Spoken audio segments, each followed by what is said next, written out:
அனைவருக்கும் வணக்கம். இந்த காணொளிய பார்த்துட்டு இருக்கிற அனைவருக்கும் தீபாவளி நல்வாழ்த்துக்கள். இந்த தீபாவளிக்கு பைசன், டீசல் அதுக்கப்புறம் டியூட் அப்படின்னு 3 படங்கள் வெளிவந்திருக்கு. அதுல பைசன் திரைப்படத்த பார்த்துட்டு வந்தாச்சு. அ இந்த காணொளியில பைசன் திரைப்படம் பத்தின விமர்சனமா இல்லாம, இந்த படம் பார்க்கும்போது எனக்கு என்ன மாதிரியான அனுபவத்தை அது குடுத்தது அப்படிங்கிறத உங்களோட பகிர்ந்துக்கலாம் அப்படின்னு நினைக்கிறேன். வாழை அப்படிங்கிற ஒரு திரைப்படத்துக்கு பிறகு மாரி செல்வராஜுடைய இயக்கத்துல துருவிக்ரம், பசுபதி, அமீர், லால், அருவி மதன் இன்னும் பலர் நடிச்சிருக்கிற இந்த திரைப்படம், இந்த தீபாவளிக்கு வந்த படங்கள்ல ஒரு நல்ல ஒரு பாசிட்டிவான ரிவ்யூவ வாங்கியிருக்கு அப்படின்னு நான் நினைக்கிறேன். ஏன்னா எனக்கு இந்த படம் ரொம்ப பிடிச்சிருந்தது.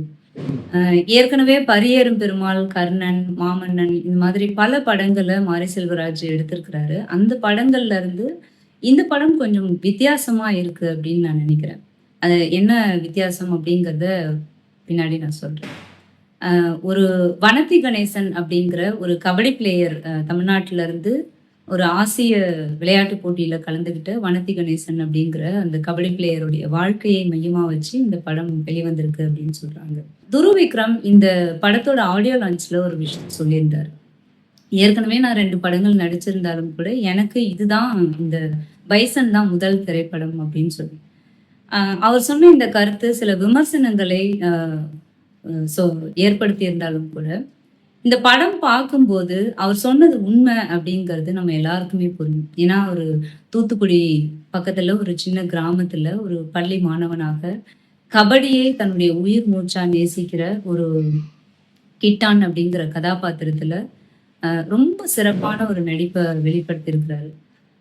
எனக்கு வந்து இந்த படம் பார்க்கும்போது, சேது படம் எப்படி விக்ரம்க்கு ஒரு பெரிய பிரேக் த்ரூவா இருந்ததோ, அந்த மாதிரி இந்த படம் துருவ் விக்ரமுடைய சினிமா பயணத்துல ஒரு பெரிய மைல்கல் அப்படின்னே சொல்லலாம். அந்த அளவுக்கு ஒரு சிறப்பான ஒரு நடிப்பை வெளிப்படுத்தியிருக்கிறாரு. அதாவது ஒரு ஒரு சின்ன கிராமத்துல இருந்து தமிழ்நாட்டுடைய ஒரு சின்ன கிராமத்துல இருந்து, அதுவும் சாதிய மோதல்கள் அதிகமா நடக்கக்கூடிய, சாதி தலைவிரித்தாடக்கூடிய ஒரு சின்ன கிராமத்துல இருந்து, இந்தியாவ ரெப்ரசன்ட் பண்ணி ஒரு ஆசிய விளையாட்டு போட்டியில கலந்துக்கிட்டு இந்தியாவுக்கு பெருமை சேர்த்த ஒரு கபடி விளையாட்டு வீரராக அவரு ரொம்ப நல்லா பெர்ஃபார்ம் பண்ணியிருக்காங்க. எனக்கு இந்த படம் ஏற்கனவே இந்த கபடி குறித்து வெண்ணிலா கபடி குழுன்னு ஒரு படம் வந்திருக்கு. அந்த படம் எனக்கு ரொம்ப பிடிக்கும். ஒரு கிராமத்து விளையாட்டை ஒரு கபடி விளையாட்டை மையமா வச்சு எடுக்கப்பட்ட படம். அதுல காதல் அது எல்லாமே வந்து பாட்டு எல்லாமே ரொம்ப நல்லாருக்கும். ஆனால் இந்த படம் அதுலருந்து கொஞ்சம் வித்தியாசப்பட்டிருக்கு. எந்த வகையில அப்டின்னா, இந்த கபடி விளையாட்டுக்கு பின்னால இருக்கக்கூடிய ஒரு ம சாதியத்தினுடைய கோரமுகம், அதையெல்லாம் தாண்டி ஒருத்தன் எப்படி மேல வரான் அப்படிங்கிறது ரொம்ப அழகா சொல்லியிருக்காங்க. பொதுவாவே நமக்கு தமிழ் சினிமால இந்த விளையாட்டை மையமாக வைத்து வந்த திரைப்படங்கள் எல்லாமே வந்து ஒரு சில படங்கள் தவிர்த்து எல்லாமே வந்து ஒரு சக்சஸ்ஃபுல் ஃபார்முலா அப்படின்னே சொல்லலாம். ஏன்னா ஒரு ஒரு ஸ்போர்ட்ஸ் டிராமா படம் அப்படின்னாலே, அதுல வந்து ஆடியன்ஸ ரொம்ப என்கேஜ் பண்ணி கொண்டு போற நெறைய காட்சிகள் இருக்கும். அ அந்த வகையில இந்த படமும் ரொம்ப அத சிறப்பாவே செஞ்சிருக்கு அப்படின்னு சொல்லலாம்.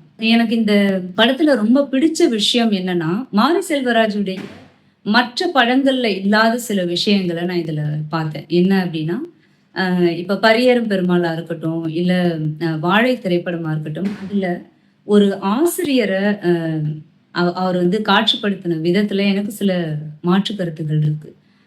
இப்ப வந்து பரியேறும் பெருமாள் படத்துல தனக்கு பிட் அடிச்சு பாஸ் பண்ணதுக்கு உதவி செஞ்ச அ டீச்சர வந்து தேவதை அப்படின்னு சொல்றது.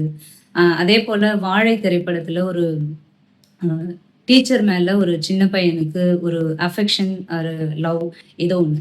அந்த மாதிரி அ அந்த டீச்சருக்கும் ஒரு ஸ்டூடண்ட்டுக்கும் இருக்கிற அந்த உறவை ஒரு மாதிரி ஓவர் ரொமான்டிசைஸ் செய்து அல்லது அதை எக்ஸாகரேட் பண்ணி சுவாரஸ்யத்துக்காக அ காட்சிப்படுத்தின விதம் வந்து எனக்கு உடன்பாடா இல்ல. ஆனால் இந்த திரைப்படம் அப்படியான ஒரு கோணத்துல எடுக்கப்படல அப்படிங்கிறது, அந்த ஒரு விஷயத்துக்காகவே மாரி செல்வராஜ்க்கு ஒரு பெரிய அ வாழ்த்துக்களையும், பாராட்டுக்களையும் நான் சொல்லணும்னு நெனைக்கிறேன். ஏன்னா, இந்த படத்துல வந்து அந்த பிடி டீச்சர் இந்த கிட்டான் அப்படிங்கிற அந்த கதாநாயகனுக்கு, அந்த கபடியை வந்து நேசிக்கிற அந்த கதாநாயகனுக்கு எல்லா வகையிலும் ஒரு உந்து சக்தியா இருக்காரு. அதாவது ஒரு டீச்சருடைய முக்கியமான ரோல் என்ன அப்படின்னா, ஒரு மாணவனுடைய திறமைய அங்கீகரித்து, அவன் ஏதாவது ஒரு காரணத்துக்காக அத விட்டு போகணும் அப்படின்னு நினைக்கும்போது, "இல்ல, இல்ல உன்னால முடியும், உன்னால முடியும்னு" ஒவ்வொரு வாட்டியும் சொல்லி, அவன வந்து அடுத்தடுத்த கட்டத்துக்கு கொண்டு போயி, ஒரு ஏணியாக இருக்கிற அந்த ஒரு கேரக்டர் டிசைன் பண்ண விதம் ரொம்ப ரொம்ப பிரமாதமா இருந்தது. எனக்கு அது இந்த படத்துல எனக்கு அது ரொம்ப ரொம்ப பிடிச்சிருந்தது. அடுத்தது எனக்கு இந்த படத்துல ரொம்ப பிடிச்ச விஷயம் என்ன அப்டின்னா, பொதுவா மாரி செல்வராஜுடைய படங்கள் அப்டின்னாலே வந்து ஒரு ஒரு ஒரு பார்வை இருக்கும். அது வந்து சாதியத்தை பேசுற படம்.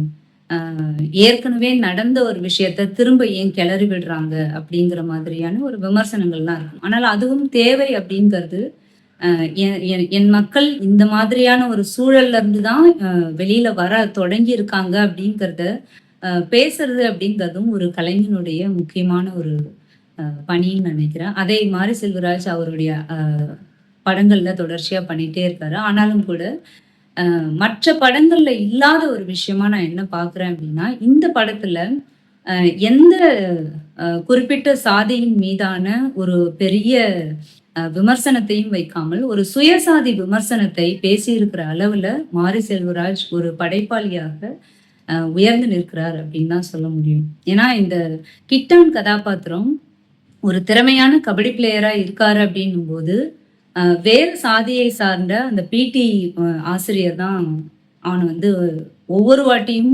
மோட்டிவேஷன் குடுத்து, "உன்னால முடியும். நீ போக வேண்டிய தூரம் வேற. இதுக்கெல்லாம் வந்து அ இது பண்ணி நின்னுடாத" அப்படின்னு சொல்லி அந்த மாணவனுக்கு வந்து உற்சாகம் குடுக்கறதா இருக்கட்டும், அந்த மாணவனுடைய அப்பா கிட்ட போய் பேசுறதா இருக்கட்டும், எல்லா இடத்துலயும் அந்த ஆசிரியர் பண்ற அந்த ஆசிரியருடைய ரோல் அப்படிங்கிறது ரொம்ப ரொம்ப முக்கியமானது. அதேபோல இந்த படத்துல இந்த கபடி அப்படிங்கிறத தாண்டி இன்னொரு முக்கியமான விஷயம். அந்த 90கள்ல ஏன்னா இந்த படம் நடக்கிறதே ஒரு 90கள் காலகட்டத்துல. படம் தொடங்கும்போதே 1994ல அப்படின்னு சொல்லி ஆரம்பிக்குது. அப்போ அந்த 90கள்ல அந்த தென் மாவட்டங்கள்ல, குறிப்பா தூத்துக்குடி மாதிரியான பகுதியில சாதியத்தை மையமிட்டு நடந்த கலவரங்களையும் அ இந்த கதையினூடாக மாரி செல்வராஜ் பேசிட்டே போறாரு. அதாவது பாண்டியராஜன், கந்தசாமி அப்படிங்கிற 2 தலைவர்கள் அவங்களுடைய மக்களுக்காக ஒரு கத்தி எடுத்து வன்முறையில ஈடுபடுற மாதிரியும், கலவரத்துல ஈடுபடுற மாதிரியும், அதுல யார் சரி, யார் தப்பு அப்படிங்கிற அந்த ஒரு இதுக்குள்ள போகாம, அ அவங்களுடைய மக்களுக்காக அவங்க அத பண்றாங்க அப்படிங்கிற ஒரு விஷயத்தை காட்சிப்படுத்திய விதம், அதுல அந்த அமீர் கேரக்டர் ஒரு இடத்துல பேசும். எனக்கு அதுதான் ரொம்ப இந்த படத்துல முக்கியமா நான் பார்க்குறேன். அ அதாவது எதுக்காக நான் கத்தி எடுத்தனோ, அதையே மறந்துட்டு இவங்கலாம் வந்து அ சண்டை செஞ்சுட்டு இருக்காங்க அப்படின்னு சொல்லி பேசுற இடம். இதெல்லாம் எப்படி சரி பண்ண முடியும் அப்படின்னு கேட்கும்போது, அமீர் சொல்ற அந்த வசனம், இது எல்லாமே வந்து மாரி செல்வராஜுடைய மத்த படங்கள்ல இருந்து இது வித்தியாசப்பட்ட ஒரு படம் அப்படிங்கிறத பார்வையாளர்கள் உணர முடியும்.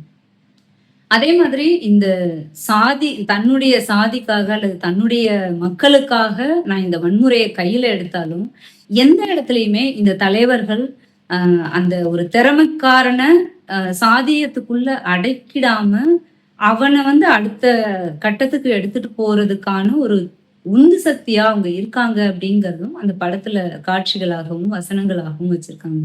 அதுலயும் அந்த கந்தசாமி அப்படிங்கிற அந்த அ சா தலைவர் அந்த ஒரு தலைவர் வந்து இந்த கிட்டானுடைய ஆட்டத்த பார்த்துட்டு அவ்ளோ இம்ப்ரெஸ் ஆயிடுவாரு. அவரு இம்ப்ரெஸ் ஆயிட்டு அவன அவங்க ஊர் டீம்ல சேர்த்துக்கிட்டு விளையாட வைப்பாரு. அப்ப கூட இருக்கிறவங்கலாம் திரும்ப திரும்ப சொல்லுவாங்க. "அவன் வந்து என்ன சாதி தெரியுமா? என்ன சாதி தெரியுமா?" அப்படின்னு சொல்லும்போது, "டேய் அவன் வந்து திறமைக்காரன்டா" அப்படின்னு சொல்லி அந்த கூட இருக்கிற ஆட்களுடைய அந்த சாதிய வெறியை ஓரங்கட்டிட்டு இந்த பையனுக்காக அவர் கூட நிக்கிறது.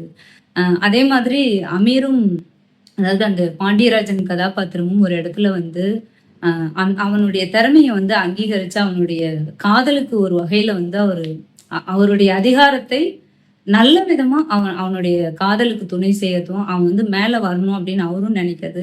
இந்த மாதிரி எல்லா இடத்துலயுமே ஒரு சாதியினால ஒருத்தனுடைய திறமை முடக்கப்படுது அப்படிங்கிற அந்த இது இல்லாம, அவன மேல கொண்டு வர்றதுக்கு அந்த சாதிய தாண்டி அவனோட திறமைய மதிக்கிறாங்க. ஒரு ஒரு இது வந்து மாரி செல்வராஜுடைய படங்கள்ல இதுவரைக்கும் இல்லாத ஒரு விஷயமா நான் பார்த்தேன். அது எனக்கு ரொம்ப ரொம்ப பிடிச்சிருந்தது. அ எனக்கு அதேபோல இந்த பசுபதி கதாபாத்திரம்.